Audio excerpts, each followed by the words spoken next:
BTV ਦੇਖ ਰਹੇ ਸਾਰੇ ਦਰਸ਼ਕਾਂ ਨੂੰ ਪਿਆਰ ਭਰੀ ਸਤਿ ਸ਼੍ਰੀ ਅਕਾਲ। ਮੈਂ ਸਿਮਰਨਜੀਤ ਕੌਰ ਲੈ ਕੇ ਹਾਜ਼ਰ ਹਾਂ ਕੈਨੇਡਾ ਅਤੇ ਅੰਤਰਰਾਸ਼ਟਰੀ ਖਬਰਾਂ ਦਾ ਬੁਲੇਟਿਨ। ਸਭ ਤੋਂ ਪਹਿਲਾਂ ਸ਼ੁਰੂਆਤ ਕਰਦੇ ਹਾਂ ਮੁੱਖ ਖਬਰਾਂ ਦੇ ਨਾਲ। ਇਜ਼ਰਾਈਲ ਦੇ ਰੱਖਿਆ ਮੰਤਰੀ ਨੇ ਗਾਜ਼ਾ ਤੇ ਜ਼ਮੀਨੀ ਹਮਲੇ ਦਾ ਕੀਤਾ ਵਾਅਦਾ, ਫੌਜਾਂ ਨੂੰ ਤਿਆਰ ਰਹਿਣ ਲਈ ਕਿਹਾ। ਗਾਜ਼ਾ ਦੇ ਹਸਪਤਾਲ ਧਮਾਕੇ ਦੀ ਜਾਂਚ ਤੇ ਪ੍ਰਧਾਨ ਮੰਤਰੀ ਜਸਟਿਨ ਟਰੂਡੋ ਦਾ ਬਿਆਨ, ਕਿਹਾ ਕਿ ਮਾਮਲੇ 'ਚ ਗੰਭੀਰਤਾ ਨਾਲ ਕੀਤੀ ਜਾ ਰਹੀ ਹੈ ਜਾਂਚ। ਅਮਰੀਕਾ 'ਚ ਸਿੱਖ ਮੇਅਰ ਨੂੰ ਨਸਲਵਾਦ ਤਹਿਤ ਜਾਨੋਂ ਮਾਰਨ ਦੀਆਂ ਮਿਲੀਆਂ ਧਮਕੀਆਂ ਤੇ ਨਾਲ ਹੀ ਪਰਿਵਾਰ ਨੂੰ ਵੀ ਮਾਰਨ ਦੀ ਦਿੱਤੀ ਧਮਕੀ। UK ਦੇ ਸਕਾਟਲੈਂਡ ਵਿੱਚ ਰੈੱਡ ਅਲਰਟ ਜਾਰੀ, ਸੈਂਕੜੇ ਲੋਕਾਂ ਦੇ ਘਰ ਕਰਵਾਏ ਗਏ ਖਾਲੀ। ਹੁਣ ਖਬਰਾਂ ਵਿਸਥਾਰ ਨਾਲ। ਇਜ਼ਰਾਈਲੀ ਹਵਾਈ ਹਮਲਿਆਂ ਨੇ ਲੰਘੇ ਵੀਰਵਾਰ ਨੂੰ ਗਾਜ਼ਾ ਪੱਟੀ ਵਿੱਚ ਟਿਕਾਣਿਆਂ ਤੇ ਹਮਲਾ ਕੀਤਾ, ਜਿਸ ਵਿੱਚ ਦੱਖਣ ਦੇ ਕੁਝ ਹਿੱਸੇ ਵੀ ਸ਼ਾਮਲ ਹਨ, ਜਿਨ੍ਹਾਂ ਨੂੰ ਇਜ਼ਰਾਈਲ ਨੇ ਫਲਸਤੀਨੀਆਂ ਨੂੰ ਸ਼ਰਨ ਲੈਣ ਲਈ ਕਿਹਾ ਸੀ, ਜਿਸ ਨਾਲ ਖੇਤਰ ਵਿੱਚ ਫਸੇ 2 ਮਿਲੀਅਨ ਤੋਂ ਵੱਧ ਫਲਸਤੀਨੀਆਂ ਵਿੱਚ ਡਰ ਵੱਧ ਗਿਆ ਸੀ ਕਿ ਉਹ ਕਿਤੇ ਵੀ ਸੁਰੱਖਿਅਤ ਨਹੀਂ ਸਨ। ਇਜ਼ਰਾਈਲ ਦੇ ਰੱਖਿਆ ਮੰਤਰੀ ਨੇ ਜ਼ਮੀਨੀ ਫੌਜਾਂ ਨੂੰ ਗਾਜ਼ਾ ਵਿੱਚ ਦਾਖਲ ਹੋਣ ਲਈ ਤਿਆਰ ਰਹਿਣ ਲਈ ਕਿਹਾ, ਹਾਲਾਂਕਿ ਉਹਨਾਂ ਨੇ ਇਹ ਨਹੀਂ ਦੱਸਿਆ ਕਿ ਹਮਲਾ ਕਦੋਂ ਸ਼ੁਰੂ ਹੋਵੇਗਾ। ਅਧਿਕਾਰੀਆਂ ਦੁਆਰਾ ਅਜੇ ਵੀ ਮਿਸਰ ਤੋਂ ਗਾਜ਼ਾ ਵਿੱਚ ਸਹਾਇਤਾ ਦੀ ਸਪੁਰਦਗੀ ਲਈ ਲੌਜਿਸਟਿਕਸ ਦਾ ਕੰਮ ਕਰਨ ਦੇ ਨਾਲ ਹਾਵੀ ਹੋਏ ਹਸਪਤਾਲਾਂ ਨੇ ਉਪਕਰਨਾਂ ਨੂੰ ਚੱਲਦਾ ਰੱਖਣ ਲਈ ਡੀਜ਼ਲ ਜਨਰੇਟਰਾਂ ਲਈ ਡਾਕਟਰੀ ਸਪਲਾਈ ਅਤੇ ਬਾਲਣ ਨੂੰ ਵਧਾਉਣ ਦੀ ਕੋਸ਼ਿਸ਼ ਕੀਤੀ। ਹਨੇਰੇ ਵਾਰਡਾਂ ਵਿੱਚ ਡਾਕਟਰਾਂ ਨੇ ਮੋਬਾਈਲ ਫੋਨ ਦੀ ਰੋਸ਼ਨੀ ਨਾਲ ਜ਼ਖਮਾਂ ਤੇ ਟਾਂਕੇ ਲਾਏ। ਸਭ ਤੋਂ ਵੱਡੇ ਹਸਪਤਾਲ ਦੇ ਇੱਕ ਡਾਕਟਰ ਨੇ ਕਿਹਾ ਕਿ ਸਟਾਫ ਲਾਗ ਵਾਲੇ ਜ਼ਖਮਾਂ ਦੇ ਇਲਾਜ ਲਈ ਕਾਰਨਰ ਸਟੋਰ ਤੋਂ ਸਿਰਕੇ ਦੀ ਵਰਤੋਂ ਕਰ ਰਿਹਾ ਸੀ। ਇਜ਼ਰਾਈਲੀ ਫੌਜ ਨੇ ਲਗਭਗ 2 ਹਫ਼ਤੇ ਪਹਿਲਾਂ ਦੱਖਣੀ ਇਜ਼ਰਾਈਲ ਵਿੱਚ ਹਮਾਸ ਦੇ ਵਿਨਾਸ਼ਕਾਰੀ ਹਮਲੇ ਦਾ ਬਦਲਾ ਲੈਣ ਲਈ ਗਾਜ਼ਾ ਉੱਤੇ ਲਗਾਤਾਰ ਹਮਲਾ ਕੀਤਾ ਹੈ। ਇਜ਼ਰਾਈਲ ਦੁਆਰਾ ਫਲਸਤੀਨੀਆਂ ਨੂੰ ਗਾਜ਼ਾ ਦੇ ਨੌਰ ਤੋਂ ਬਾਹਰ ਨਿਕਲਣ ਅਤੇ ਦੱਖਣ ਵੱਲ ਭੱਜਣ ਲਈ ਕਹਿਣ ਤੋਂ ਬਾਅਦ ਵੀ ਪੂਰੇ ਖੇਤਰ ਵਿੱਚ ਹਮਲੇ ਵੱਧ ਗਏ ਅਤੇ ਫਲਸਤੀਨੀ ਅੱਤਵਾਦੀਆਂ ਨੇ ਇਜ਼ਰਾਈਲ ਵਿੱਚ ਰਾਕੇਟ ਦਾਗਣਾ ਜਾਰੀ ਰੱਖਿਆ। ਵੀਰਵਾਰ ਨੂੰ ਗਾਜ਼ਾ ਸਰਹੱਦ ਤੇ ਇਜ਼ਰਾਈਲੀ ਸੈਨਿਕਾਂ ਨਾਲ ਮੁਲਾਕਾਤ ਕਰਦੇ ਹੋਏ ਰੱਖਿਆ ਮੰਤਰੀ ਯੋਵ ਗੈਲੈਂਟ ਨੇ ਫੌਜਾਂ ਨੂੰ ਅੰਦਰ ਜਾਣ ਦੇ ਆਦੇਸ਼ ਲਈ ਸੰਗਠਿਤ ਹੋਣ ਅਤੇ ਤਿਆਰ ਰਹਿਣ ਦੀ ਅਪੀਲ ਕੀਤੀ। ਜਾਣਕਾਰੀ ਮੁਤਾਬਕ ਇਜ਼ਰਾਈਲ ਨੇ ਸਰਹੱਦ ਤੇ ਹਜ਼ਾਰਾਂ ਸੈਨਿਕਾਂ ਨੂੰ ਇਕੱਠਾ ਕੀਤਾ ਹੈ। ਇਸ ਦੌਰਾਨ ਇਜ਼ਰਾਈਲ ਦੇ ਰੱਖਿਆ ਮੰਤਰੀ ਨੇ ਕਿਹਾ ਕਿ ਜੋ ਵੀ ਗਾਜ਼ਾ ਨੂੰ ਹੁਣ ਤੱਕ ਦੂਰੋਂ ਵੇਖ ਰਿਹਾ ਸੀ, ਉਹ ਹੁਣ ਇਸ ਨੂੰ ਅੰਦਰੋਂ ਵੇਖੇਗਾ। ਮੈਂ ਤੁਹਾਨੂੰ ਵਾਅਦਾ ਕਰਦਾ ਹਾਂ।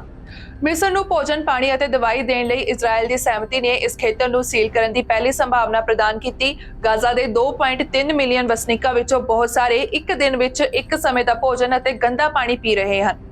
ਇਜ਼ਰਾਈਲ ਨੇ ਬਾਲਣ ਨੂੰ ਮਨਜ਼ੂਰਸ਼ੁਦਾ ਵਸਤੂ ਵਜੋਂ ਸੂਚੀਬੱਧ ਨਹੀਂ ਕੀਤਾ, ਪਰ ਮਿਸਰ ਦੇ ਇੱਕ ਸੀਨੀਅਰ ਸੁਰੱਖਿਆ ਅਧਿਕਾਰੀ ਨੇ ਕਿਹਾ ਕਿ ਮਿਸਰ ਹਸਪਤਾਲਾਂ ਲਈ ਬਾਲਣ ਦੇ ਦਾਖਲੇ ਲਈ ਗੱਲਬਾਤ ਕਰ ਰਿਹਾ ਹੈ। ਅਧਿਕਾਰੀ ਨੇ ਆਪਣਾ ਨਾਮ ਗੁਪਤ ਰੱਖਣ ਦੀ ਸ਼ਰਤ ਤੇ ਗੱਲ ਕੀਤੀ ਕਿਉਂਕਿ ਉਸ ਨੂੰ ਪ੍ਰੈਸ ਨਾਲ ਗੱਲ ਕਰਨ ਦਾ ਅਧਿਕਾਰ ਨਹੀਂ ਸੀ। ਉੱਥੇ ਹੀ ਲੈਬਨਾਨ ਵਿੱਚ ਹਿਜ਼ਬੁੱਲਾ ਦੇ ਅੱਤਵਾਦੀਆਂ ਨੇ ਵੀਰਵਾਰ ਨੂੰ ਕਿਹਾ ਕਿ ਉਸਨੇ ਉੱਤਰੀ ਇਜ਼ਰਾਈਲ ਵਿੱਚ ਮਿਜ਼ਾਈਲਾਂ ਦਾਗੀਆਂ, ਇੱਕ ਕਬੂਟਸ ਨੂੰ ਮਾਰਿਆ, ਜਿਸ ਤੋਂ ਬਾਅਦ ਇਜ਼ਰਾਈਲੀ ਫੌਜ ਦਾ ਬਿਆਨ ਆਇਆ ਤੇ ਉਹਨਾਂ ਨੇ ਕਿਹਾ ਕਿ ਕੋਈ ਵੀ ਜ਼ਖਮੀ ਨਹੀਂ ਹੋਇਆ ਅਤੇ ਲੈਬਨਾਨ ਦੇ ਸਰਹੱਦੀ ਖੇਤਰਾਂ ਤੇ ਗੋਲੀਬਾਰੀ ਦਾ ਜਵਾਬ ਦਿੱਤਾ ਗਿਆ। ਹਮਾਸ ਦੇ ਅੱਤਵਾਦੀਆਂ ਨੇ ਵੀ ਦੱਖਣੀ ਲੈਬਨਾਨ ਤੋਂ ਇਜ਼ਰਾਈਲੀ ਕਸਬਿਆਂ ਵੱਲ 30 ਰਾਕੇਟ ਦਾਗੇ। ਹਮਾਸ ਇਜ਼ਰਾਈਲ ਸੰਘਰਸ਼ ਪੂਰੇ ਖੇਤਰ ਵਿੱਚ ਫੈਲਣ ਦੇ ਡਰ ਦੇ ਵਿਚਕਾਰ ਸਰਹੱਦ ਤੇ ਹਿੰਸਾ ਹੋਈ ਹੈ।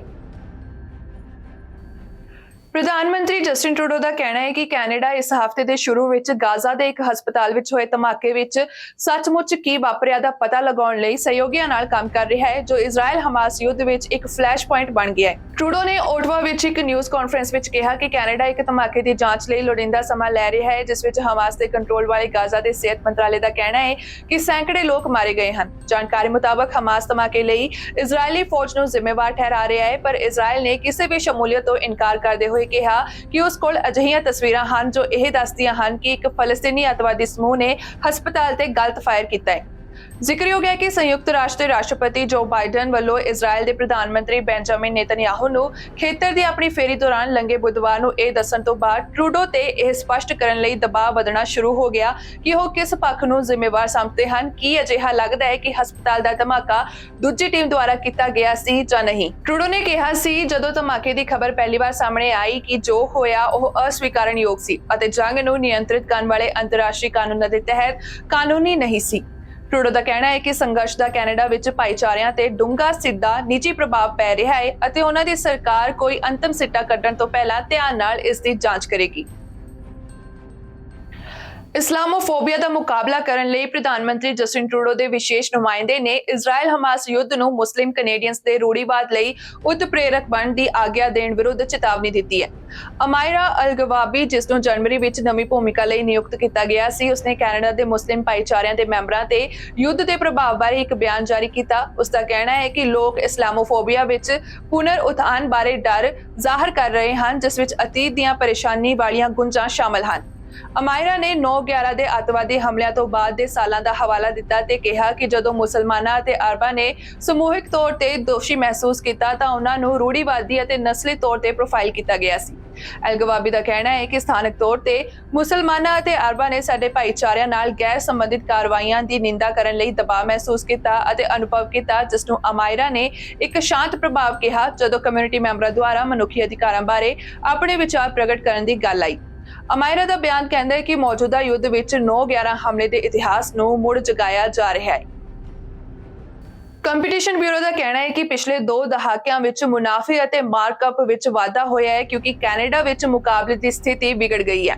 ਬਿਊਰੋ ਨੇ ਇੱਕ ਰਿਪੋਰਟ ਪ੍ਰਕਾਸ਼ਿਤ ਕੀਤੀ ਜਿਸ ਵਿੱਚ ਵਿਸ਼ਲੇਸ਼ਣ ਕੀਤਾ ਗਿਆ ਕਿ ਕਿਵੇਂ ਸਾਲ 2000 ਅਤੇ ਸਾਲ 2020 ਦੇ ਵਿਚਕਾਰ ਉਦਯੋਗਾਂ ਵਿੱਚ ਮੁਕਾਬਲਾ ਵਿਕਸਿਤ ਹੋਇਆ। ਇਸ ਰਿਪੋਰਟ ਵਿੱਚ ਇਹ ਪਾਇਆ ਜਾਂਦਾ ਹੈ ਕਿ ਸਮੇਂ ਦੇ ਨਾਲ ਸਭ ਤੋਂ ਜ਼ਿਆਦਾ ਕੇਂਦਰਿਤ ਉਦਯੋਗ ਹੋਰ ਵੀ ਜ਼ਿਆਦਾ ਸੈਂਟਰਡ ਹੋ ਗਏ ਹਨ, ਜਦੋਂ ਕਿ ਹੋਰ ਉਦਯੋਗਾਂ ਨੂੰ ਬਹੁਤ ਜ਼ਿਆਦਾ ਕੇਂਦਰਿਤ ਮੰਨਿਆ ਜਾਂਦਾ ਹੈ। ਵੱਡੀਆਂ ਫਰਮਾਂ ਨੂੰ ਛੋਟੇ ਪ੍ਰਤੀਯੋਗੀਆਂ ਤੋਂ ਘੱਟ ਚੁਣੌਤੀਆਂ ਦਾ ਸਾਹਮਣਾ ਕਰਨਾ ਪੈ ਰਿਹਾ ਹੈ ਅਤੇ ਨਵੀਆਂ ਕੰਪਨੀਆਂ ਘੱਟ ਪੈਰ ਜਮਾ ਪਾ ਰਹੀਆਂ ਹਨ। ਬਿਊਰੋ ਨੇ ਮੁਨਾਫੇ ਅਤੇ ਮਾਰਕਅਪ ਦਾ ਵੀ ਵਿਸ਼ਲੇਸ਼ਣ ਕੀਤਾ ਅਤੇ ਕਿਹਾ ਕਿ ਪਿਛਲੇ 2 ਦਹਾਕਿਆਂ ਦੌਰਾਨ ਦੋਵਾਂ ਵਿੱਚ ਵਾਧਾ ਹੋਇਆ ਹੈ। ਕਮਿਸ਼ਨਰ ਮੈਥਿਊ ਬੋਸਵੈਲ ਦਾ ਕਹਿਣਾ ਹੈ ਕਿ ਰਿਪੋਰਟ ਕੈਨੇਡਾ ਦੇ ਪ੍ਰਤੀਯੋਗਤਾ ਕਾਨੂੰਨ ਨੂੰ ਆਧੁਨਿਕ ਬਣਾਉਣ ਅਤੇ ਸਰਕਾਰਾਂ ਨੂੰ ਮੁਕਾਬਲੇ ਪੱਖੀ ਨੀਤੀਆਂ ਅਪਣਾਉਣ ਦੀ ਲੋੜ ਨੂੰ ਉਜਾਗਰ ਕਰਦੀ ਹੈ। ਆਡੀਟਰ ਜਨਰਲ ਨੇ ਇਮੀਗ੍ਰੇਸ਼ਨ ਅਰਜ਼ੀਆਂ ਦੀ ਜਾਂਚ ਵਿੱਚ ਪਾਇਆ ਹੈ ਕਿ ਕੈਨੇਡਾ ਦੇ ਵੱਡੇ ਇਮੀਗ੍ਰੇਸ਼ਨ ਬੈਕਲੌਗ ਦੁਆਰਾ ਸ਼ਰਨਾਰਥੀਆਂ ਨੂੰ ਪਿੱਛੇ ਛੱਡਿਆ ਜਾ ਰਿਹਾ ਹੈ ਅਤੇ ਕੁਝ ਦੇਸ਼ਾਂ ਦੇ ਲੋਕ ਦੂਜਿਆਂ ਨਾਲੋਂ ਬਦਤਰ ਸਥਿਤੀ ਵਿੱਚ ਹਨ। ਲੰਘੇ ਵੀਰਵਾਰ ਨੂੰ ਜਾਰੀ ਕੀਤੀ ਗਈ ਆਡੀਟਰ ਜਨਰਲ ਕੈਰਨ ਹੋਗਨ ਦੀ ਇੱਕ ਰਿਪੋਰਟ ਸੁਝਾਅ ਦਿੰਦੀ ਹੈ ਕਿ 2022 ਵਿੱਚ ਜ਼ਿਆਦਾਤਰ ਸਥਾਈ ਨਿਵਾਸ ਪ੍ਰੋਗਰਾਮਾਂ ਲਈ ਪ੍ਰਕਿਰਿਆ ਦੇ ਸਮੇਂ ਵਿੱਚ ਸੁਧਾਰ ਹੋਣ ਦੇ ਬਾਵਜੂਦ ਉਹ ਸ਼ਰਨਾਰਥੀ ਅਤੇ ਮਾਨਵਤਾਵਾਦੀ ਪ੍ਰੋਗਰਾਮਾਂ ਲਈ ਲੰਬੇ ਸਮੇਂ ਤੋਂ ਇੰਤਜ਼ਾਰ ਕਰ ਰਹੇ ਹਨ। ਕੁਝ ਬਿਨੇਕਾਰਾਂ ਨੇ ਫੈਸਲੇ ਲਈ ਲਗਭਗ 3 ਸਾਲ ਉਡੀਕ ਕੀਤੀ ਸੀ ਅਤੇ ਪਿਛਲੇ ਸਾਲ ਦੇ ਅੰਤ ਤੱਕ 99,000 ਸ਼ਰਨਾਰਥੀ ਅਰਜ਼ੀਆਂ ਅਜੇ ਵੀ ਪ੍ਰਕਿਰਿਆ ਹੋਣ ਦੀ ਉਡੀਕ ਕਰ ਰਹੀਆਂ ਸਨ। ਹੋਗਨ ਨੇ ਆਪਣੀ ਰਿਪੋਰਟ ਵਿੱਚ ਕਿਹਾ, ਬਹੁਤ ਸਾਰੇ ਬਿਨੇਕਾਰ ਮੌਜੂਦਾ ਪ੍ਰੋਸੈਸਿੰਗ ਵਾਤਾਵਰਣ ਵਿੱਚ ਫੈਸਲੇ ਲਈ ਸਾਲਾਂ ਦੀ ਉਡੀਕ ਕਰਨਗੇ। ਪਿਛਲੇ ਸਾਲ ਆਡਿਟ ਦੀ ਮਿਆਦ ਖਤਮ ਹੋਣ ਤੋਂ ਬਾਅਦ ਇਮੀਗ੍ਰੇਸ਼ਨ ਵਿਭਾਗ ਨੇ ਇਸ ਬਾਰੇ ਅਪ ਟੂ ਡੇਟ ਜਾਣਕਾਰੀ ਪੋਸਟ ਕੀਤੀ ਹੈ ਕਿ ਕਈ ਇਮੀਗ੍ਰੇਸ਼ਨ ਸਟ੍ਰੀਮਾਂ ਲਈ ਬੈਕਲੌਗ ਕਿਵੇਂ ਵਿਕਸਿਤ ਹੋਏ ਹਨ, ਪਰ ਸ਼ਰਨਾਰਥੀ ਐਪਲੀਕੇਸ਼ਨ ਬੈਕਲੌਗ ਸ਼ਾਮਿਲ ਨਹੀਂ ਕੀਤੇ ਗਏ ਹਨ। ਇਮੀਗ੍ਰੇਸ਼ਨ ਮੰਤਰੀ ਮਾਰਕ ਮਿਲਰ ਨੇ ਕਿਹਾ ਕਿ ਆਡਿਟ ਦੀ ਰਿਪੋਰਟ ਵਿੱਚ ਬਹੁਤ ਸਾਰੀਆਂ ਚੁਣੌਤੀਆਂ ਵਾਲੇ ਵਿਭਾਗ ਦੇ ਪੋਰਟਰੇਟ ਦਾ ਪਤਾ ਲਗਾਇਆ ਗਿਆ ਹੈ ਅਤੇ ਉਹ ਪ੍ਰੋਸੈਸਿੰਗ ਦੇ ਸਮੇਂ ਬਾਰੇ ਬਹੁਤ ਚਿੰਤਿਤ ਹੈ ਜੋ ਅਜੇ ਵੀ ਪਛੜ ਰਿਹਾ ਹੈ। ਸਰਕਾਰ ਨੇ ਪਿਛਲੇ ਕੁਝ ਸਾਲਾਂ ਵਿੱਚ ਰਿਕਾਰਡ ਉੱਚ ਇਮੀਗ੍ਰੇਸ਼ਨ ਟੀਚੇ ਨਿਰਧਾਰਿਤ ਕੀਤੇ ਹਨ ਅਤੇ 2023 ਵਿੱਚ 505,000 ਨਵੇਂ ਸਥਾਈ ਨਿਵਾਸੀਆਂ ਦਾ ਸਵਾਗਤ ਕਰਨ ਦੀ ਉਮੀਦ ਹੈ। ਹੋਗਨ ਨੇ ਪਾਇਆ ਕਿ ਕੁਝ ਦੇਰੀ ਘੱਟ ਸਟਾਫ ਪੱਧਰ ਵਾਲੇ ਦਫ਼ਤਰਾਂ ਵਿੱਚ ਕੰਮ ਦੇ ਵੱਧ ਬੋਝ ਦੇ ਨਤੀਜੇ ਵਜੋਂ ਹੋ ਰਹੀ ਹੈ। ਉਦਾਹਰਨ ਲਈ ਬੈਕਲੌਗਡ ਸ਼ਰਨਾਰਥੀ ਅਰਜ਼ੀਆਂ ਵਿੱਚੋਂ ਲਗਭਗ ਅੱਧੀਆਂ ਨੂੰ ਕੀਨੀਆ ਅਤੇ ਤੰਜ਼ਾਨੀਆ ਵਿੱਚ ਦਫ਼ਤਰਾਂ ਦੁਆਰਾ ਸੰਭਾਲਿਆ ਜਾ ਰਿਹਾ ਸੀ। ਆਡੀਟਰ ਨੇ ਪਾਇਆ ਕਿ ਕੀਨੀਆ ਵਿੱਚ ਨੈਰੋਬੀ ਦਫ਼ਤਰ ਵਿੱਚ, ਤੁਰਕੀ ਵਿੱਚ ਦਫ਼ਤਰ ਦੇ ਤੌਰ ਤੇ ਲਗਭਗ ਅੱਧਾ ਸਟਾਫ ਸੀ, ਪਰ ਨਿਰਧਾਰਿਤ ਅਰਜ਼ੀਆਂ ਕੰਮ ਦੇ ਬੋਝ ਤੋਂ ਲਗਭਗ ਦੁੱਗਣੀਆਂ ਹਨ। ਉਹਨਾਂ ਨੇ ਦੱਸਿਆ ਕਿ ਤੰਜ਼ਾਨੀਆ ਦੇ ਕੰਮ ਦੇ ਬੋਝ ਵਿੱਚ ਦਫ਼ਤਰ ਰੋਮ ਵਿੱਚ ਇਤਾਲਵੀ ਦਫ਼ਤਰ ਨਾਲੋਂ 5 ਗੁਣਾ ਵੱਧ ਸੀ, ਭਾਵੇਂ ਦਫ਼ਤਰਾਂ ਵਿੱਚ ਸਟਾਫ ਦੀ ਤੁਲਨਾਤਮਕ ਗਿਣਤੀ ਸੀ। ਸਰਕਾਰ ਨੇ 2016 ਵਿੱਚ ਅਰਜ਼ੀਆਂ ਦੇਣ ਲਈ ਵਚਨਬੱਧ ਕੀਤਾ ਸੀ ਕਿ ਕਿਸ ਦਫ਼ਤਰਾਂ ਦੀ ਸਮਰੱਥਾ ਹੈ, ਪਰ ਹੋਗਨ ਨੇ ਕਿਹਾ ਕਿ ਅਜਿਹਾ ਨਹੀਂ ਹੋਇਆ, ਜਿਸ ਦੇ ਨਤੀਜੇ ਵਜੋਂ ਸੀਮਤ ਸਮਰੱਥਾ ਵਾਲੀ ਕੁਝ ਦਫ਼ਤਰਾਂ ਵਿੱਚ ਵਿਦੇਸ਼ੀ ਪਰਿਵਾਰ ਅਤੇ ਸ਼ਰਨਾਰਥੀ ਵਰਗਾਂ ਵਿੱਚ ਖੇਤਰੀ ਬੈਕਲੌਗ ਇਕੱਠੇ ਹੁੰਦੇ ਰਹੇ। ਇਸ ਦਾ ਮਤਲਬ ਇਹ ਹੈ ਕਿ ਖਾਸ ਦੇਸ਼ਾਂ ਦੇ ਲੋਕਾਂ ਨੂੰ ਜ਼ਿਆਦਾਤਰ ਸਥਾਈ ਰੈਜ਼ੀਡੈਂਸੀ ਪ੍ਰੋਗਰਾਮਾਂ ਲਈ ਵੱਡੇ ਲੰਬੇ ਬੈਕਲੌਗ ਦਾ ਸਾਹਮਣਾ ਕਰਨਾ ਪੈ ਰਿਹਾ ਸੀ ਜੋ ਉਸਨੇ ਦੇਖਿਆ। ਸੋਮਾਲੀਆ ਅਤੇ ਡੈਮੋਕ੍ਰੈਟਿਕ ਰਿਪਬਲਿਕ ਆਫ ਕਾਂਗੋ ਦੇ ਨਾਗਰਿਕਾਂ ਦੁਆਰਾ ਜਮ੍ਹਾਂ ਕੀਤੀਆਂ ਅਰਜ਼ੀਆਂ ਵਿੱਚੋਂ ਅੱਧੇ ਤੋਂ ਵੱਧ ਬੈਕਲੌਗ ਸਨ। ਪ੍ਰੋਸੈਸਿੰਗ ਸਮਿਆਂ ਵਿੱਚ ਵਿਤਕਰੇ ਵਾਲੇ ਅਸੰਤੁਲਨ ਦੀ ਪਛਾਣ ਕਰਨ ਲਈ ਵਿਭਾਗ ਦੀ ਨਸਲਵਾਦ ਵਿਰੋਧੀ ਰਣਨੀਤੀ ਵਿੱਚ ਕੀਤੇ ਵਾਅਦਿਆਂ ਦੇ ਬਾਵਜੂਦ ਆਡੀਟਰ ਨੇ ਪਾਇਆ ਕਿ ਵਿਭਾਗ ਨੇ ਨਸਲ ਆਧਾਰਿਤ ਅਤੇ ਨਸਲੀ ਸੱਭਿਆਚਾਰਕ ਜਾਣਕਾਰੀ ਇਕੱਠੀ ਨਹੀਂ ਕੀਤੀ ਹੈ ਜੋ ਇਸ ਨੂੰ ਅਜਿਹਾ ਕਰਨ ਦੀ ਇਜਾਜ਼ਤ ਦੇਵੇ। ਸ਼ਰਨਾਰਥੀਆਂ ਦੇ ਮਾਮਲੇ ਵਿੱਚ ਵਿਭਾਗ ਨੇ ਆਡੀਟਰ ਨੂੰ ਦੱਸਿਆ ਕਿ ਦੇਰੀ ਕੁਝ ਦੇਸ਼ਾਂ ਵਿੱਚ ਵਿਲੱਖਣ ਸਥਿਤੀਆਂ ਦੇ ਕਾਰਨ ਵੀ ਹੋ ਸਕਦੀ ਹੈ, ਜਿਵੇਂ ਕਿ ਦੂਰ ਦੁਰਾਡੇ ਜਾਂ ਖਤਰਨਾਕ ਸਥਾਨਾਂ ਜੋ ਇੰਟਰਵਿਊ ਕਰਵਾਉਣ ਵਿੱਚ ਮੁਸ਼ਕਲ ਪੈਦਾ ਕਰ ਸਕਦੀਆਂ ਹਨ। ਹੋਗਨ ਨੇ ਕਿਹਾ ਕਿ ਸ਼ਰਨਾਰਥੀਆਂ ਨੂੰ ਇੱਕ ਸੁਰੱਖਿਅਤ ਆਨਲਾਈਨ ਐਪਲੀਕੇਸ਼ਨ ਪ੍ਰਕਿਰਿਆ ਤੋਂ ਲਾਭ ਹੋਵੇਗਾ ਜੋ ਹਾਲ ਹੀ ਵਿੱਚ ਹੋਰ ਇਮੀਗ੍ਰੇਸ਼ਨ ਸਟ੍ਰੀਮਾਂ ਲਈ ਪੇਸ਼ ਕੀਤੀ ਗਈ ਸੀ ਅਤੇ ਇਸ ਨੂੰ ਹੋਰ ਦੇਰੀ ਤੋਂ ਬਿਨਾਂ ਬਣਾਉਣ ਦੀ ਮੰਗ ਕਰ ਰਿਹਾ ਹੈ। ਜਿਵੇਂ ਕਿ ਇਹ ਆਪਣੇ ਬਿਆਨ ਤੇ ਖੜਾ ਹੈ, ਸੰਭਾਵੀ ਸ਼ਰਨਾਰਥੀਆਂ ਨੂੰ ਆਪਣੀ ਅਰਜ਼ੀ ਵਿਭਾਗ ਨੂੰ ਈਮੇਲ ਕਰਨੀ ਚਾਹੀਦੀ ਹੈ ਜਿੱਥੇ ਜਾਣਕਾਰੀ ਨੂੰ ਮੈਨੂਅਲ ਸਿਸਟਮ ਵਿੱਚ ਦਾਖਲ ਕੀਤਾ ਜਾਂਦਾ ਹੈ। ਸਰਕਾਰ ਨੇ ਪਹਿਲਾਂ ਹੀ ਸ਼ਰਨਾਰਥੀ ਦਾਅਵੇਦਾਰਾਂ ਲਈ ਆਨਲਾਈਨ ਅਰਜ਼ੀਆਂ ਉਪਲਬਧ ਕਰਾਉਣ ਦੀ ਯੋਜਨਾ ਬਣਾਈ ਸੀ ਅਤੇ ਨਿੱਜੀ ਤੌਰ ਤੇ ਸਪਾਂਸਰ ਕੀਤੇ ਸ਼ਰਨਾਰਥੀਆਂ ਲਈ ਅਤੇ ਨਵੰਬਰ ਵਿੱਚ ਸਰਕਾਰੀ ਸਹਾਇਤਾ ਪ੍ਰਾਪਤ ਸ਼ਰਨਾਰਥੀਆਂ ਲਈ ਮਹੀਨੇ ਦੇ ਅੰਤ ਤੱਕ ਵਿਸ਼ੇਸ਼ਤਾ ਨੂੰ ਪੇਸ਼ ਕਰਨ ਦੀ ਉਮੀਦ ਹੈ। ਇਸ ਦੌਰਾਨ ਇਮੀਗ੍ਰੇਸ਼ਨ ਮੰਤਰੀ ਮਾਰਕ ਮਿਲਰ ਨੇ ਕਿਹਾ ਕਿ ਸ਼ਰਨਾਰਥੀਆਂ ਲਈ ਨਵਾਂ ਐਪਲੀਕੇਸ਼ਨ ਪੋਰਟਲ ਚੀਜ਼ਾਂ ਨੂੰ ਤੇਜ਼ ਕਰਨ ਵਿੱਚ ਮਦਦ ਕਰੇਗਾ। ਫੈਡਰਲ ਆਡੀਟਰ ਜਨਰਲ ਦਾ ਕਹਿਣਾ ਹੈ ਕਿ ਵੱਡੇ ਵਿਭਾਗਾਂ ਅਤੇ ਏਜੰਸੀਆਂ ਵਿੱਚ ਨਸਲਵਾਦ ਅਤੇ ਵਿਤਕਰੇ ਦਾ ਮੁਕਾਬਲਾ ਕਰਨ ਲਈ ਕੈਨੇਡਾ ਦੀਆਂ ਕੋਸ਼ਿਸ਼ਾਂ ਘਟ ਰਹੀਆਂ ਹਨ। ਆਡੀਟਰ ਜਨਰਲ ਕੈਰਨ ਹੋਗਨ ਨੇ ਵੀਰਵਾਰ ਨੂੰ ਜਾਰੀ ਕੀਤੀ ਇੱਕ ਰਿਪੋਰਟ ਵਿੱਚ ਪਾਇਆ ਕਿ ਬਿਊਰੋਕਰੈਟਸ ਇਹ ਸਮਝਣ ਲਈ ਡਾਟਾ ਦੀ ਵਰਤੋਂ ਕਰਨ ਵਿੱਚ ਅਸਫਲ ਰਹੇ ਹਨ ਕਿ ਨਸਲੀ ਕਰਮਚਾਰੀ ਕਿਵੇਂ ਮਹਿਸੂਸ ਕਰ ਰਹੇ ਹਨ। ਇਸ ਦੇ ਨਤੀਜੇ ਵਜੋਂ ਤਬਦੀਲੀ ਲਈ ਖੁੰਝੇ ਹੋਏ ਮੌਕੇ ਪੈਦਾ ਹੁੰਦੇ ਹਨ। ਹੋਗਨ ਦੇ ਦਫ਼ਤਰ ਨੇ ਜਨਤਕ ਸੁਰੱਖਿਆ ਅਤੇ ਨਿਆਂ ਤੇ ਕੇਂਦਰੀ ਵਿਭਾਗਾਂ ਅਤੇ ਏਜੰਸੀਆਂ ਦੀ ਜਾਂਚ ਕੀਤੀ ਜੋ ਫੈਡਰਲ ਕਰਮਚਾਰੀਆਂ ਦਾ ਲਗਭਗ 5ਵਾਂ ਹਿੱਸਾ ਹੈ। ਆਡਿਟ ਵਿੱਚ ਨਿਆਂ ਵਿਭਾਗ, public safety Canada, RCMP, Canada border services agency, correctional service Canada ਅਤੇ public prosecution service of Canada ਸ਼ਾਮਲ ਸਨ। ਇਹ ਜਨਵਰੀ 2018 ਤੋਂ ਦਸੰਬਰ 2022 ਤੱਕ ਦੀ ਮਿਆਦ ਨੂੰ ਕਵਰ ਕਰਦਾ ਹੈ, ਪਰ ਆਡੀਟਰ ਜਨਰਲ ਨੇ 2018 ਤੋਂ ਪਹਿਲਾਂ ਸੰਬੰਧਿਤ ਮਾਮਲਿਆਂ ਦੀ ਵੀ ਜਾਂਚ ਕੀਤੀ।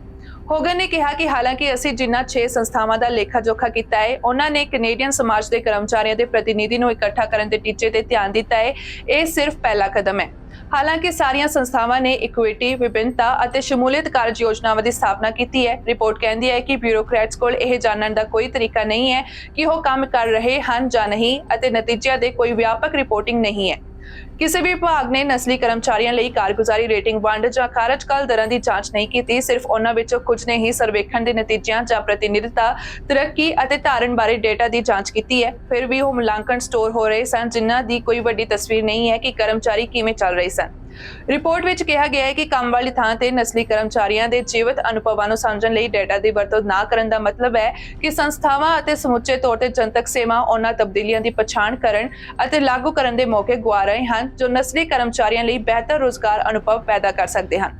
ਆਡਿਟ ਵਿੱਚ ਪਾਇਆ ਗਿਆ ਕਿ ਵਿਹਾਰਕ ਅਤੇ ਸੱਭਿਆਚਾਰਕ ਤਬਦੀਲੀ ਲਈ ਪ੍ਰਬੰਧਕੀ ਜਵਾਬਦੇਹੀ ਵੀ ਸੀਮਤ ਅਤੇ ਪ੍ਰਭਾਵਸ਼ਾਲੀ ਢੰਗ ਨਾਲ ਮਾਪੀ ਨਹੀਂ ਗਈ ਸੀ। ਪਿਛਲੇ ਸਾਲ ਦੇ ਤੌਰ ਤੇ ਮੁੱਖ ਜਨਤਕ ਸੇਵਾ ਵਿੱਚ ਲਗਭਗ 5 ਵਿੱਚੋਂ 1 ਕਰਮਚਾਰੀ ਦੀ ਪਛਾਣ ਘੱਟ ਗਿਣਤੀ ਦੇ ਇੱਕ ਮੈਂਬਰ ਵਜੋਂ ਕੀਤੀ ਗਈ ਹੈ। ਹੋਗਨ ਨੇ ਪਾਇਆ ਕਿ ਨਸਲੀ ਕਰਮਚਾਰੀਆਂ ਨੂੰ ਮੌਜੂਦ ਪ੍ਰਕਿਰਿਆਵਾਂ ਬਾਰੇ ਚਿੰਤਾਵਾਂ ਹੋਣ ਦੇ ਬਾਵਜੂਦ ਕਿਸੇ ਵੀ ਵਿਭਾਗ ਨੇ ਇਹ ਦੱਸਣ ਲਈ ਕਰਮਚਾਰੀਆਂ ਦੇ ਸ਼ਿਕਾਇਤ ਡੇਟਾ ਦਾ ਵਿਸ਼ਲੇਸ਼ਣ ਨਹੀਂ ਕੀਤਾ ਕਿ ਉਹਨਾਂ ਨੇ ਨਸਲਵਾਦ ਜਾਂ ਸ਼ਕਤੀ ਅਸੰਤੁਲਨ ਦੀਆਂ ਸ਼ਿਕਾਇਤਾਂ ਨੂੰ ਕਿਵੇਂ ਨਜਿੱਠਿਆ। ਰਿਪੋਰਟ ਵਿੱਚ ਕਿਹਾ ਗਿਆ ਹੈ ਕਿ ਸਾਰੇ 6 ਵਿਭਾਗਾਂ ਅਤੇ ਏਜੰਸੀਆਂ ਵਿੱਚ 2018 ਤੋਂ 2020 ਤੱਕ ਦੇ ਪਬਲਿਕ ਸਰਵਿਸ ਕਰਮਚਾਰੀ ਸਰਵੇਖਣ ਦੇ ਨਤੀਜਿਆਂ ਵਿੱਚ ਪਾਇਆ ਗਿਆ ਹੈ ਕਿ ਜਿਹੜੇ ਲੋਕ ਘੱਟ ਗਿਣਤੀ ਸਮੂਹਾਂ ਦੇ ਮੈਂਬਰਾਂ ਵਜੋਂ ਪਛਾਣੇ ਗਏ ਹਨ, ਉਹਨਾਂ ਨੇ ਕਿਹਾ ਹੈ ਕਿ ਉਹਨਾਂ ਨੂੰ ਨੌਕਰੀ ਤੇ ਵਿਤਕਰੇ ਦਾ ਸਾਹਮਣਾ ਕਰਨਾ ਪਿਆ ਹੈ।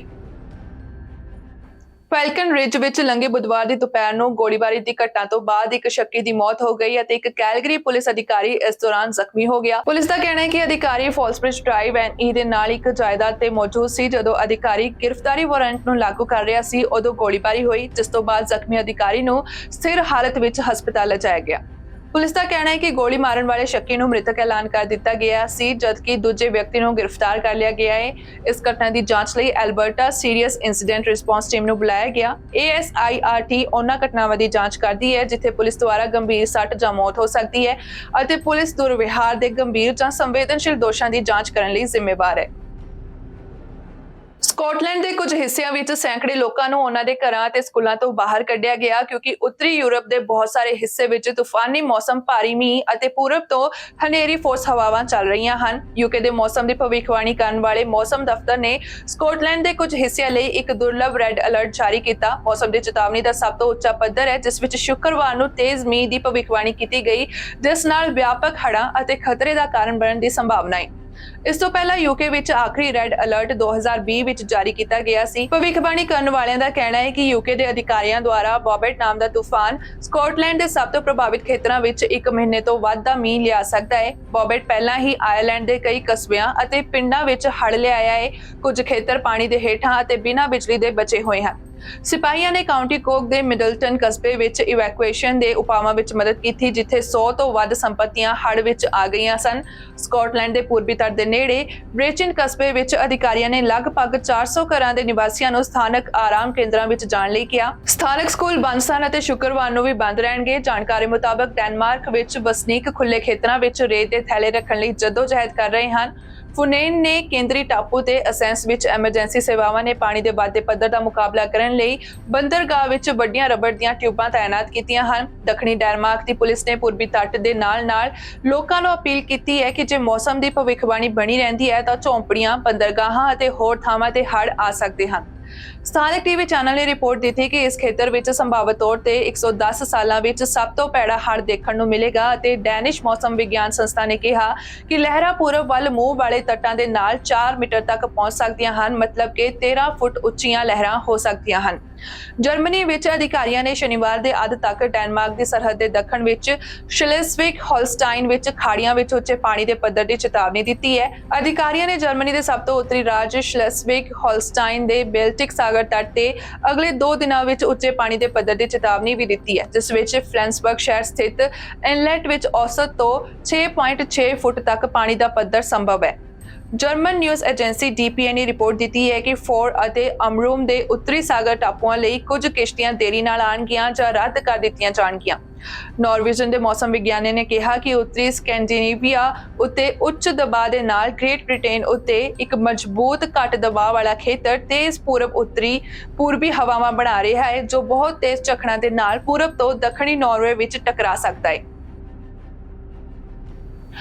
ਅਮਰੀਕਾ ਵਿੱਚ ਅਹਿਮ ਸਿੱਖ ਪਰਿਵਾਰ ਨੂੰ ਧਮਕੀ ਮਿਲੀ ਹੈ। ਨਿਊ ਜਰਸੀ ਸੂਬੇ ਦੇ ਹੋਬੇਕਨ ਸਿਟੀ ਦੇ ਸਿੱਖ ਮੇਅਰ ਨੇ ਕਿਹਾ ਹੈ ਕਿ ਉਹਨਾਂ ਨੂੰ ਈਮੇਲ ਰਾਹੀਂ ਨਫ਼ਰਤ ਭਰੇ ਸੰਦੇਸ਼ ਮਿਲੇ ਹਨ, ਜਿਸ ਵਿੱਚ ਧਮਕੀ ਦਿੱਤੀ ਗਈ ਹੈ ਕਿ ਜੇ ਉਹ ਅਸਤੀਫਾ ਨਹੀਂ ਦਿੰਦੇ ਤਾਂ ਉਹਨਾਂ ਨੂੰ ਪਰਿਵਾਰ ਸਣੇ ਮਾਰ ਦਿੱਤਾ ਜਾਵੇਗਾ।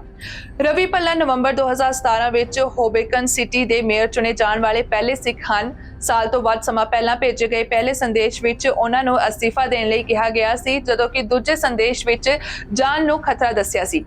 ਇਹ ਤੀਜੇ ਸੰਦੇਸ਼ ਨੇ ਭੱਲਾ ਦੇ ਪਰਿਵਾਰ ਨੂੰ ਖੌਫਜ਼ਦਾ ਕਰ ਦਿੱਤਾ ਹੈ। ਇਸ ਵਿੱਚ ਕਿਹਾ ਗਿਆ ਹੈ ਕਿ ਇਹ ਉਹਨਾਂ ਲਈ ਆਖਰੀ ਚੇਤਾਵਨੀ ਹੈ। ਇਸ ਮੈਸੇਜ ਵਿੱਚ ਕਿਹਾ ਗਿਆ ਹੈ ਕਿ ਜੇ ਤੁਰੰਤ ਅਸਤੀਫਾ ਨਹੀਂ ਦਿੱਤਾ ਤਾਂ ਮੇਅਰ ਤੇ ਉਸਦੀ ਪਤਨੀ ਅਤੇ ਬੱਚਿਆਂ ਨੂੰ ਕਤਲ ਕਰ ਦਿੱਤਾ ਜਾਵੇਗਾ। ਕਾਨੂੰਨ ਲਾਗੂ ਕਰਨ ਵਾਲੀ ਏਜੰਸੀਆਂ ਨੇ ਭੱਲਾ ਦੇ 2 ਬੱਚਿਆਂ ਨੂੰ, ਜਿਨ੍ਹਾਂ ਦੀ ਉਮਰ 15 ਅਤੇ 11 ਸਾਲ ਹੈ, ਉਹਨਾਂ ਨੂੰ 24 ਘੰਟੇ ਸੁਰੱਖਿਆ ਪ੍ਰਦਾਨ ਕੀਤੀ ਹੈ। ਸਿੱਖ ਮੇਅਰ ਰਵੀ ਭੱਲਾ ਨੂੰ ਨਸਲਵਾਦ ਤਹਿਤ ਪਰਿਵਾਰ ਸਮੇਤ ਜਾਨੋਂ ਮਾਰਨ ਦੀਆਂ ਧਮਕੀਆਂ ਮਿਲਣ ਦਾ ਸ਼੍ਰੀ ਅਕਾਲ ਤਖਤ ਸਾਹਿਬ ਦੇ ਜਥੇਦਾਰ ਗਿਆਨੀ ਰਘਬੀਰ ਸਿੰਘ ਨੇ ਗੰਭੀਰ ਨੋਟਿਸ ਲਿਆ ਹੈ। ਜਾਰੀ ਕੀਤੇ ਗਏ ਇੱਕ ਬਿਆਨ ਵਿੱਚ ਸ਼੍ਰੀ ਅਕਾਲ ਤਖਤ ਸਾਹਿਬ ਦੇ ਜਥੇਦਾਰ ਨੇ ਕਿਹਾ ਕਿ ਸਿੱਖ ਫਲਸਫਾ ਅੰਤਰ ਧਰਮ ਸਦਭਾਵਨਾ ਅਤੇ ਆਲਮੀ ਭਾਈਚਾਰੇ ਦਾ ਸਭ ਤੋਂ ਵੱਡਾ ਮੁੱਦਾ ਹੀ ਹੈ, ਪਰ ਇਸ ਦੇ ਬਾਵਜੂਦ ਵਿਦੇਸ਼ਾਂ ਵਿੱਚ ਸਿੱਖਾਂ ਨਾਲ ਪਛਾਣ ਦੇ ਭੁਲੇਖੇ ਕਾਰਨ ਜਾਂ ਨਸਲੀ ਨਫ਼ਰਤ ਕਾਰਨ ਵੱਧ ਰਹੇ ਅਪਰਾਧ ਦੁਖਦਾਈ ਹਨ। ਉਹਨਾਂ ਨੇ ਕਿਹਾ ਕਿ ਰਵੀ ਭੱਲਾ ਅਮਰੀਕਾ ਦੇ ਸ਼ਹਿਰ ਹੋਬੇਕਨ ਦੇ ਨਵੰਬਰ 2017 ਚ ਬਣਨ ਵਾਲੇ ਪਹਿਲੇ ਸਿੱਖ ਮੇਅਰ ਸਨ, ਜਿਨ੍ਹਾਂ ਨੂੰ ਇਹ ਰੁਤਬਾ ਆਪਣੀ ਲਿਆਕਤ, ਇਮਾਨਦਾਰੀ, ਮਿਹਨਤ ਅਤੇ ਵਿਸ਼ਵਾਸਯੋਗਤਾ ਕਾਰਨ ਮਿਲਿਆ ਸੀ। ਉਹਨਾਂ ਨੇ ਕਿਹਾ ਕਿ ਰਵੀ ਭੱਲਾ ਨੂੰ ਪੱਤਰਾਂ ਤੇ ਈਮੇਲ ਰਾਹੀਂ ਅਸਤੀਫਾ ਦੇਣ ਜਾਂ ਪਰਿਵਾਰ ਸਮੇਤ ਜਾਨ ਦੇਣ ਲਈ ਤਿਆਰ ਰਹਿਣ ਦੀਆਂ ਧਮਕੀਆਂ ਮਿਲਣੀਆਂ ਮਨੁੱਖਤਾ ਵਿਰੋਧੀ ਕਾਰਵਾਈ ਹੈ, ਜਿਸ ਦੇ ਖਿਲਾਫ ਅਮਰੀਕਾ ਦੀ ਸਰਕਾਰ ਨੂੰ ਤੁਰੰਤ ਸਖਤ ਕਾਰਵਾਈ ਕਰਨੀ ਚਾਹੀਦੀ ਹੈ। ਗਿਆਨੀ ਰਘਬੀਰ ਸਿੰਘ ਨੇ ਕਿਹਾ ਕਿ ਸਿੱਖ ਦੁਨੀਆ ਭਰ ਦੇ ਜਿਸ ਵੀ ਖਿੱਤੇ ਅਤੇ ਮੁਲਕ ਵਿੱਚ ਵਸੇ ਹਨ, ਉਹ ਆਪਣੀਆਂ ਮਾਨਤਾਵਾਂ ਵਿੱਚ ਪਰਪੱਕ ਰਹਿੰਦੇ ਆ ਉੱਥੋਂ ਦੇ ਆਰਥਿਕ, ਸਮਾਜਿਕ ਅਤੇ ਰਾਜਨੀਤਿਕ ਖੇਤਰਾਂ ਵਿੱਚ ਭਰਪੂਰ ਯੋਗਦਾਨ ਪਾ ਰਹੇ ਹਨ। ਸਿੱਖਾਂ ਨਾਲ ਆਏ ਦਿਨ ਨਸਲੀ ਨਫ਼ਰਤ ਕਾਰਨ ਵਿਦੇਸ਼ਾਂ ਵਿੱਚ ਨਸਲੀ ਹਮਲੇ ਹੋਣੇ ਅਸਹਿਣਯੋਗ ਹਨ। ਉਹਨਾਂ ਨੇ ਕਿਹਾ ਕਿ ਸ਼੍ਰੋਮਣੀ ਗੁਰਦੁਆਰਾ ਪ੍ਰਬੰਧਕ ਕਮੇਟੀ ਨੂੰ ਭਾਰਤ ਸਥਿਤ ਅਮਰੀਕਾ ਦੇ ਦੂਤਾਵਾਸ ਕੋਲ ਸਿੱਖ ਮੇਅਰ ਰਵੀ ਭੱਲਾ ਨੂੰ ਨਸਲੀ ਧਮਕੀਆਂ ਮਿਲਣ ਦੀ ਘਟਨਾ ਸੰਬੰਧੀ ਸਿੱਖ ਭਾਵਨਾਵਾਂ ਦਰਜ ਕਰਵਾਉਣੀਆਂ ਚਾਹੀਦੀਆਂ ਹਨ ਅਤੇ ਇਹੋ ਜਿਹੇ ਹਮਲੇ ਰੋਕਣ ਲਈ ਮੰਗ ਕਰਨੀ ਚਾਹੀਦੀ ਹੈ। ਅੱਜ ਦੀਆਂ ਖਬਰਾਂ ਦੇ ਵਿੱਚ ਇੰਨਾ ਹੀ। ਮੁੜ ਤੋਂ ਹਾਜ਼ਰ ਹੋਵਾਂਗੇ ਨਵੀਆਂ ਖਬਰਾਂ ਦੇ ਨਾਲ। ਤੁਸੀਂ ਵੇਖਦੇ ਰਹੋ BTV, B positive, B yourself.